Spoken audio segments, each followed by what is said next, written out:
It was an unlikely place, I admit. I was down on the basement level of the Kane County Jail. I was there to visit an inmate. Visiting someone at the Kane County Jail involves sitting on a little stool in front of a screen that's about the size of a computer screen, and then waiting until that screen comes on. Now, on the right side, actually it's the left side of the screen, there is a receiver. And behind the screen, there is a very large box. So my screen came on, and I picked up my receiver, but I wasn't receiving anything. In the meantime, I was watching the little clock in the right-hand corner of the screen box, and it was ticking away because I knew that I had 30 minutes, and it just kept ticking while I wasn't receiving any kind of message. The persons who were sitting next to me on their little stool in front of their screen box were a middle-aged black woman and a girl, probably 10 or 11 years old. They were watching their screen boxes, watching that little clock tick away, those precious moments that would have been their visit. When finally, the woman next to me turned to me and said, "They're cheating us." That's how our conversation began. She told me a little bit about why she was coming to the jail, and I discovered that she had been there now for the very first time. I remember the very first time I visited the jail. I didn't know what was going on. And so I explained to her how it usually went. Since I'm an old-timer, I've been visiting now for 2 years. And so I explained all the steps, and then I told her I was going to go upstairs and talk to the receptionist and see if we could get some help so that we could get some reception on our screen boxes. Then I came back down, and we continued to reflect. And she said to me, "Why can't we see the person when we come here?" And I explained to her that now people are much more afraid than they used to be, so they don't transport inmates into a visiting room where you can actually see a person across a glass partition, like it used to be once upon a time. You could even put your hand up against the glass, and they could put their hand up on the other side as you said farewell. But now, you can't even see the person at all. They keep people locked in the locked area of the jail, and you're watching them in a room somewhere far away in front of a screen box. She was understanding that. After a few moments, she said, "Yes, I guess it is fear. Yes, that seems to be right. That's why this is happening." And so we continued reflecting, and after a while, I told her that I was a minister. She was delighted. That's an unusual response for me. And she said, "I believe that you are here sitting next to me for a reason." Now, I wasn't totally keen on that idea at the time, but I kept listening, and I said, "Well, I'm going to go back up there one more time and see if we can get the receptionist," because now 15 or 20 minutes had passed, to fix a situation so we could actually have our visits. And in the meantime, her 10-year-old daughter was getting more and more sad and discouraged. So when I came back, we were assigned to screen boxes really far away from each other. But we both got our 30-minute visits. And so that meant we left together. There wasn't anyone else who left when we did because they'd finished their visits long ago. And we walked up those long steps up to the top, and when we got to the first floor to the door, she hugged me and she said, "I am so glad you were here today." And that is when I knew it. She was right. This was a God event. There was a reason why I was there that day. When Jacob was journeying and he had left his home, he had an experience with God in the middle of nowhere that led him to say the words, "Surely the Lord is in this place, and I never knew it." So listen with me to this story about Jacob on the run in chapter 28 of the book of Genesis. Jacob left Beersheba and went toward Haran. He came to a certain place and stayed there for the night, because the sun had set. Taking one of the stones of the place, he put it under his head and lay down in that place. And he dreamed that there was a ladder set up on the earth, the top of it reaching all the way to heaven, and the angels of God were ascending and descending on it.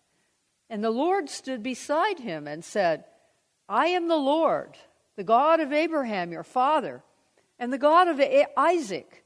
The land on which you lie I will give to you and your offspring. And your offspring shall be like the dust of the earth, and you shall spread abroad to the west and the east and the north and the south, and all the families of the earth shall be blessed in you and in your offspring.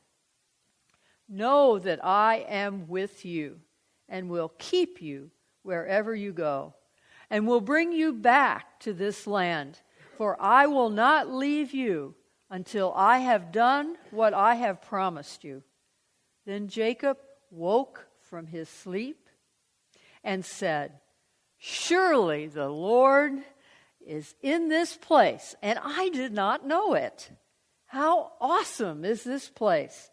This is none other than the house of God, and this is the gate of heaven." The word of the Lord.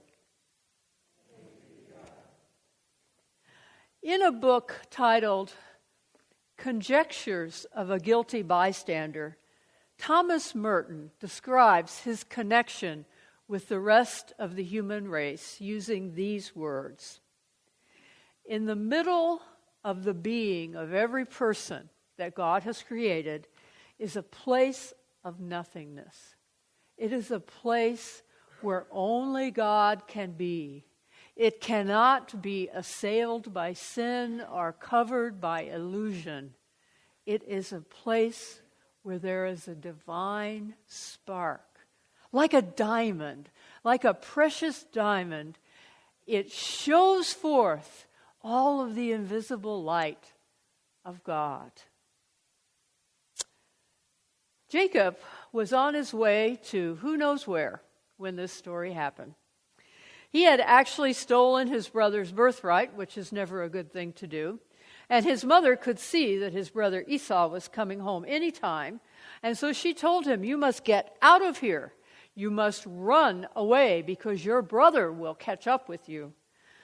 So when Jacob left his home, and this was the first time he had left his home, and he was a homebody, not somebody who liked to be traveling around or being outdoors, then he started his journey all alone. And he had been on his journey for a while when he stopped in a certain place.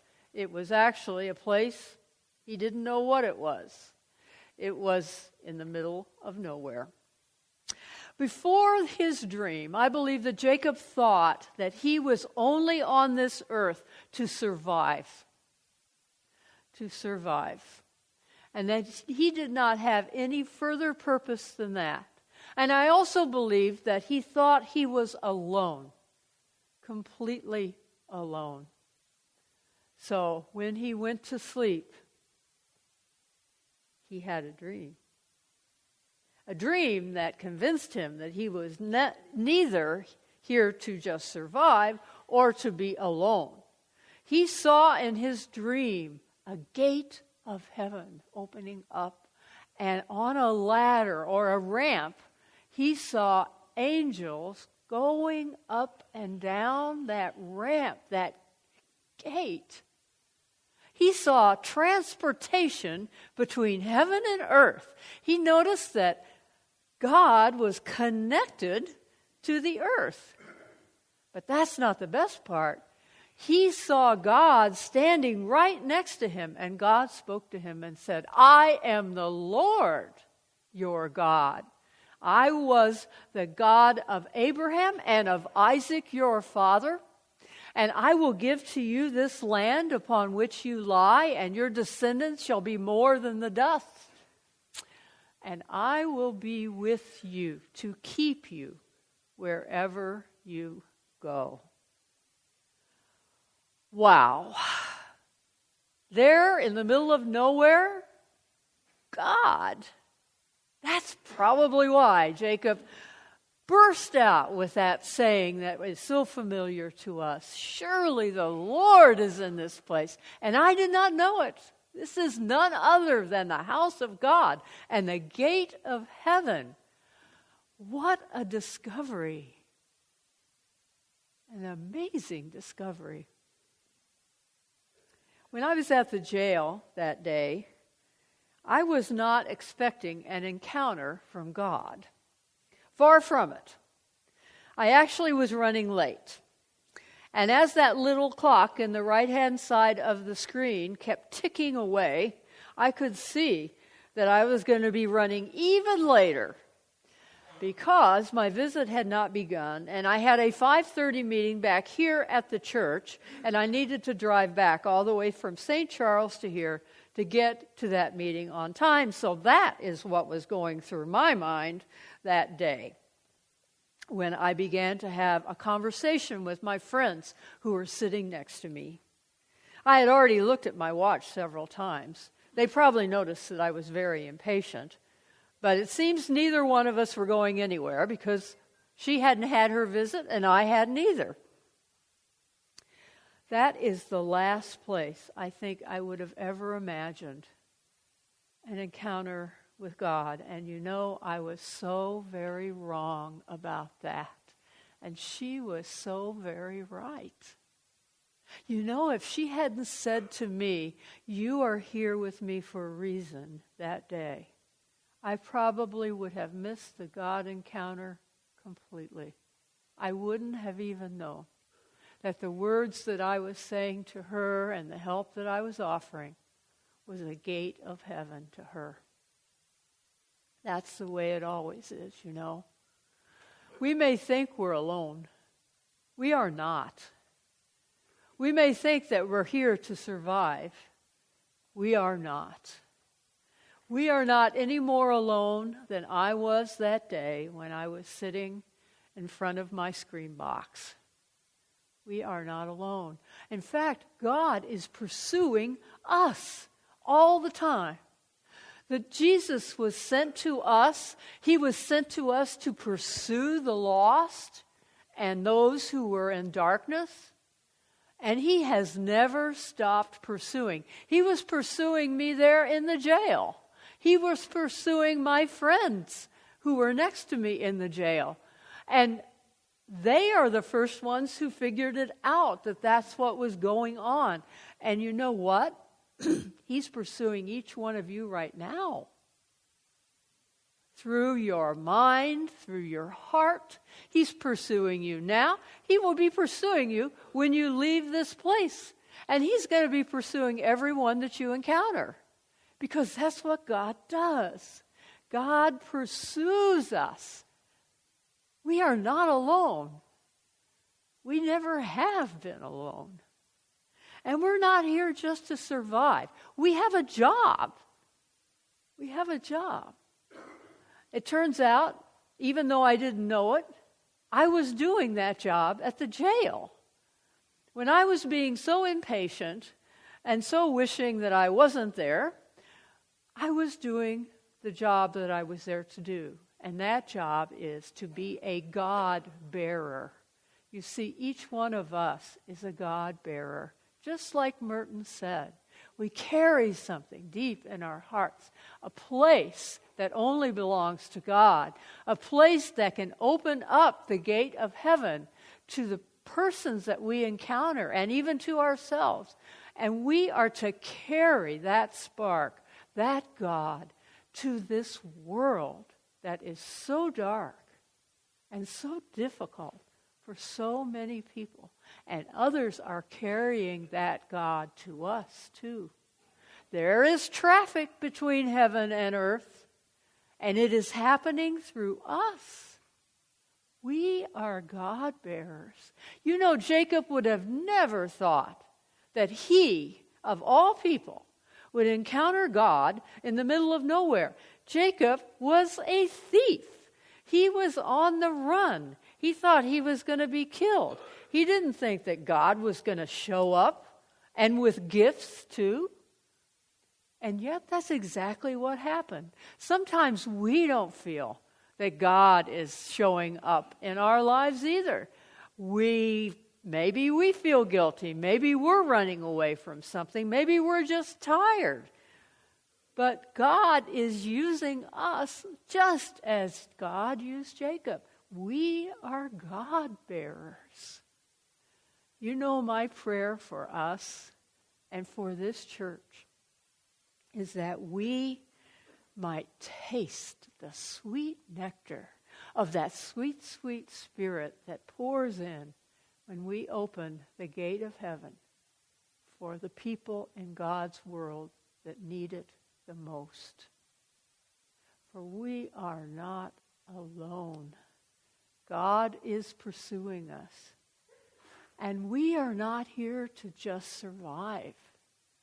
We are here to bear God to a world that is desperate for just a spark of that God to come into their world. And God is with us. The God of Jacob is not just pursuing us. That God is pursuing the whole wide world.